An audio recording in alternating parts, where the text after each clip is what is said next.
بسم اللہ الرحمن الرحیم۔ سن سکو تو سنو میں خوش آمدید ناول لے کر آئے ہیں بیلی راجپوتہ کی ملکہ۔ قسط نمبر 4 کے ساتھ آپ کی خدمت میں حاضر ہیں۔ ناول کیسا لگ رہا ہے اس بارے میں اپنی رائے کا اظہار ضرور کیجیے گا۔ ہمارے چینل کو سبسکرائب کیجیے گا اور بیل آئیکن کو پریس کرنا مت بھولیے گا تاکہ آنے والی تمام اقساط، تمام ناول، تمام کہانیاں آپ کو بر وقت ملتے رہیں۔ شکریہ۔ کرم دین نے صدمہ سہار لیا تھا مگر حاجی بشیر اگلے کئی روز تک بخار میں پھونکتا رہا تھا۔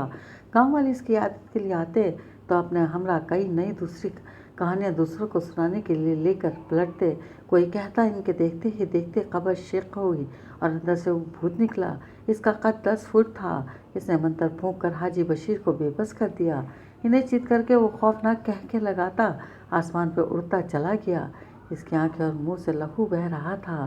بات اپنے حجم سے کئی گنا بڑھ کر بیلی راجپوتہ کے چپے چپے تک پھیل گئی۔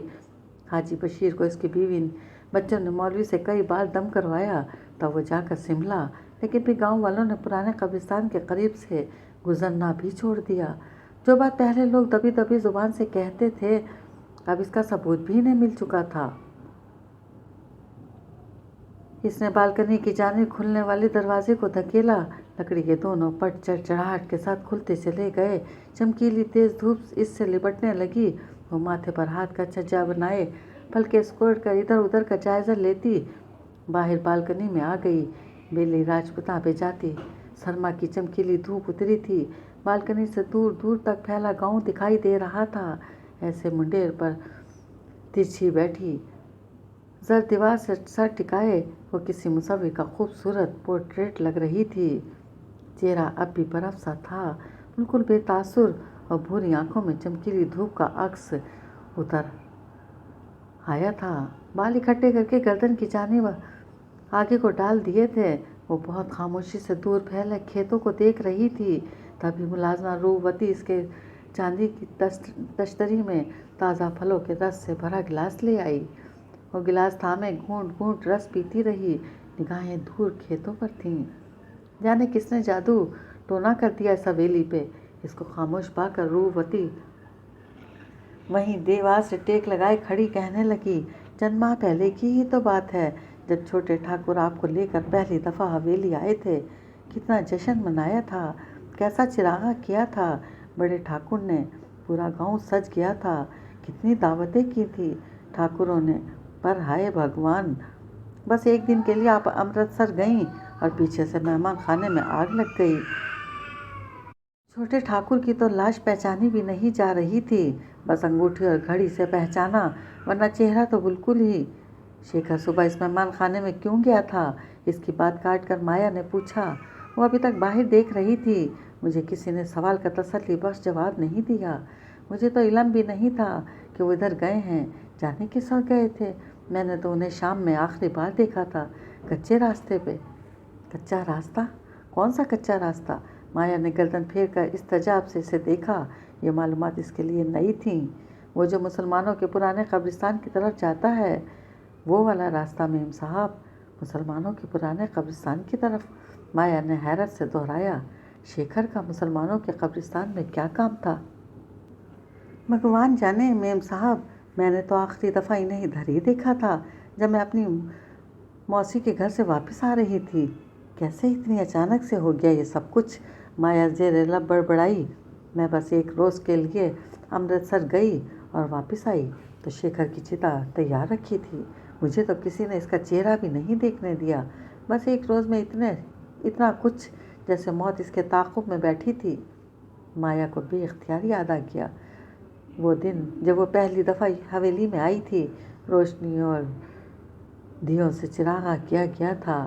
پوری حویلی کسی دلہن کی طرح سجی ہوئی تھی۔ جب وہ اور شیکھر اپنی مورس سے اترے تو ٹھاکر رگھو ناتھ ان کے استقبال کے لیے دروازے پہ کھڑے تھے۔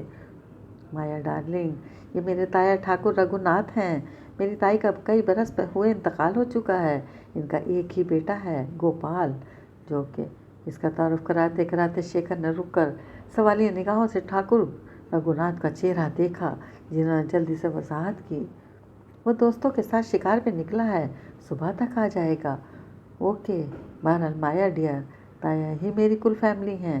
انہوں نے مجھے ماں اور باپ دونوں بن کر پالا ہے، اور رات کو اپنے کمرے میں اس کے قریب بیڈ پر بیٹھے شیکھر نے اسے بتایا تھا، یہ خبیث بڈھا شروع سے ہی میری جائیداد کے پیچھے ہے، اور اس کا وہ کمینہ بیٹا، ان دونوں کا بس چلے تو شیکھر کو گولی مار کر اس کی ساری پراپرٹی ہتھیا لیں۔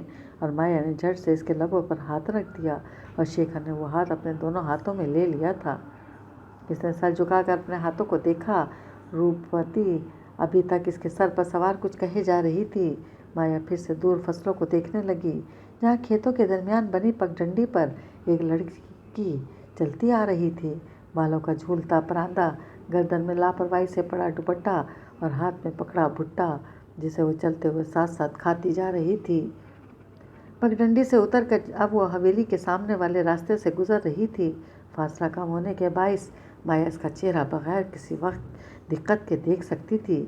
گندمی رنگت، پھیکے نقوش، مغروض سی بڑی بڑی آنکھیں، وہ بلا شبہ بہت خوبصورت تھی، اتنی جتنی پنجاب کے کسی گاؤں کی کوئی الہڑ مٹیار ہو سکتی تھی۔ یہ زہرہ ہے، ملکوں کی تھی، روپوتی نے اس کے نگاہوں کے تعاقب میں دیکھتے ہوئے کہا۔ سارے گاؤں میں اس جیسی سندر لڑکی کوئی نہیں ہے۔ وہ بلا ارادہ اس لڑکی کو دیکھے گئی۔ وہ خوبصورت بھی تھی اور کم سن بھی، تقریباً 17-18 برس کی۔ اب وہ لاپرواہی سے بھٹا کھاتی حویلی کے بالکل قریب سے گزر رہی تھی۔ دفعتاً کچی سڑک پر سے دھواں اڑاتی جیپ راستہ بدل کر اس کے سامنے آئی۔ لڑکی ہڑبڑا کر پیچھے ہوئی۔ جیپ رک چکی تھی، اس میں 4 افراد بیٹھے تھے۔ ڈرائیونگ سیٹ پر بیٹھے شخص کو وہ جیپ کی کھلی چھت کے باعث بخوبی پہچان گئی تھی۔ وہ ٹھاکر رگھوناتھ کا بیٹا گوپال تھا، شیکھر کا تایا زاد۔ راستہ کیوں روکا ہے؟ لڑکی بھٹا ایک طرف پھینک کر ماتھے پر تیوری ڈال غصے سے پوچھ رہی تھی۔